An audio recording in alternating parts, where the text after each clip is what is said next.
नमस्कार सर्वांना, स्वागत आहे तुमचं प्रियांका रेसिपी मराठी या चॅनलवर। तर आज आपण बघणार आहोत काळ्या वाटण्यातील वांग्याची भाजी। तर काळ्या वाटण्यातली वांग्याची भाजी बनवण्यासाठी इथे मी अर्धा किलो वांगी घेतलेली आहे। तर अशी छान बारीक देठाची बारीकशी वांगी मी घेतलेली आहे। तर तुम्ही बघू शकता खूप सुंदर अशी वांगी आहे। आणि आता आपण याची देठे आणि काटे थोडीशी कापून घेणार आहोत आणि 4 भाग आपण याचे कापून घेणार आहोत। तर चला आपण आता याची देठे काढून घेऊया आणि याला 4 भागामध्ये आपण कापून घेऊया। तर तुम्ही बघू शकता इथे मी याची देठे काढून घेतलेली आहे आणि आता ही वांगी मी कापून स्वच्छ धुवून अशी कापून घेतलेली आहे। कढईमध्ये मी 1 चमचा तेल ॲड केलेला आहे आणि यामध्ये थोडंसं चिमूटभर आपल्याला वांगे शिजण्यासाठी मीठ टाकून घ्यायचं आहे। वांगे स्वच्छ धुवून आपल्याला हे 5 मिनिटे वाफाळण्यासाठी ठेवायचे आहे। तर हे वांगे मी थोडेसे मीठ टाकून कढईमध्ये परतून घेतलेली आहे आणि आता 5 मिनिटे ही वांगी आपण मंद आचेवर शिजून घेणार आहोत। आणि आता यानंतर 5 मिनिटांनंतर आपण ही वांगी पुन्हा काढणार आहोत। यानंतर आपण वाटण्याचं साहित्य बघणार आहोत। तर इथे मी सर्व सामग्री येथे काढून घेतलेली आहे, भाजून घेतलेली आहे। 1 वाटी खोबरं मी भाजून घेतलेलं आहे, कोथिंबीर घेतलेली आहे, लसूण घेतलेले आहे, 7 ते 8 पाकळ्या आपल्याला लसूण घ्यायचं आहे आणि 2 तेजपान घेतलेले आहे, 2 लवंग, दालचिनी आणि 2 कांदे मी इथे कापून घेतलेली आहे। आता या सर्व याची आपण आता ग्रेव्ही बनवून घेणार आहोत। तर इथे मी मोठी विलायची घेतलेली आहे आणि आता याचं आपण ग्रेव्ही बनवून घेऊया। तर इथे मिक्सरच्या भांड्यामध्ये मी सर्व इन्ग्रेडियंट्स टाकून घेतलेले आहे। इथे मी वांगेही आपले शिजून तयार झालेले आहे आणि आता ग्रेव्ही ही इथे तयार झालेली आहे। आता आपण फोडणी देऊया।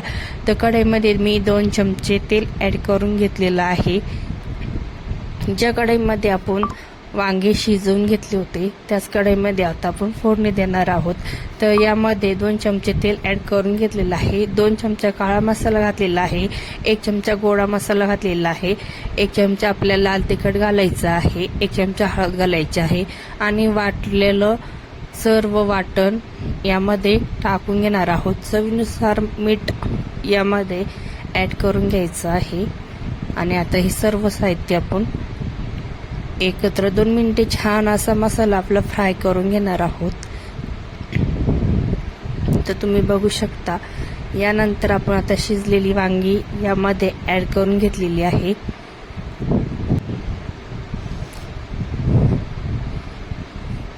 यानंतर आता आपण यामध्ये मिक्सरचं भांड्यामध्ये पाणी होतं ते यामध्ये धुवून टाकलेलं आहे आणि आता जेवढं 2 ग्लास पाणी मी यामध्ये ॲड करून घेतलेलं आहे आणि आता भाजी छान अशी हलवून आपल्याला 5 ते 7 मिनिटं आपल्या छान अशी उकळून घ्यायची आहे। तर भाजीला जशी तुम्हाला थिकनेस हवी असेल तशी तुम्ही भाजीची थिकनेस ठेवू शकता, जाड, पातळ, रस्सा, घट्ट अशी तुम्हाला जसे हवे असेल तसे तुम्ही भाजीचं हे ठेवू शकता। यामध्ये मला थोडीशी भाजी पातळ हवी होती त्यामुळे मी थोडीशी भाजी पातळ केलेली आहे। आता 5 ते 7 मिनिटं आपल्याला मंद आचेवर आपल्याला हे भाजी छान अशी उकळून घ्यायची आहे। तर तुम्ही बघू शकता इथे आपली झणझणीत अशी ही वांगीची भाजी इथे तयार झालेली आहे। तर तुम्ही बघू शकता आता असा हा झणझणीत आपल्या काळ्या वाटणातील वांग्याच्या भाजीचा रस्सा आणि वांग्याची झणझणीत अशी ही भाजी आपण भाकरी संग, पोळी संग आणि भातासंग कशा संगही खाऊ शकतो। तो खूप टेस्टी ही भाजी झालेली आहे। नक्की तुम्ही करून बघा। रेसिपी आवडल्यास नक्की लाईक करा, शेअर करा, सबस्क्राईब करा आणि चॅनलवर नवीन आले असेल तर जरूर चॅनलला लाईक, शेअर, सबस्क्राईब जरूर करा। तर अशा छान छान रेसिपी आपण सोप्या पद्धतीने मी करून दाखवत आहे। तर नक्की रेसिपी आवडल्यास रेसिपीला लाईक करा, शेअर करा, सबस्क्राईब करा। धन्यवाद। रेसिपी पाहिल्याबद्दल धन्यवाद आणि आता भेटूया आपण पुढच्या रेसिपीमध्ये। तोपर्यंत स्वस्त खा, मस्त राहा। धन्यवाद.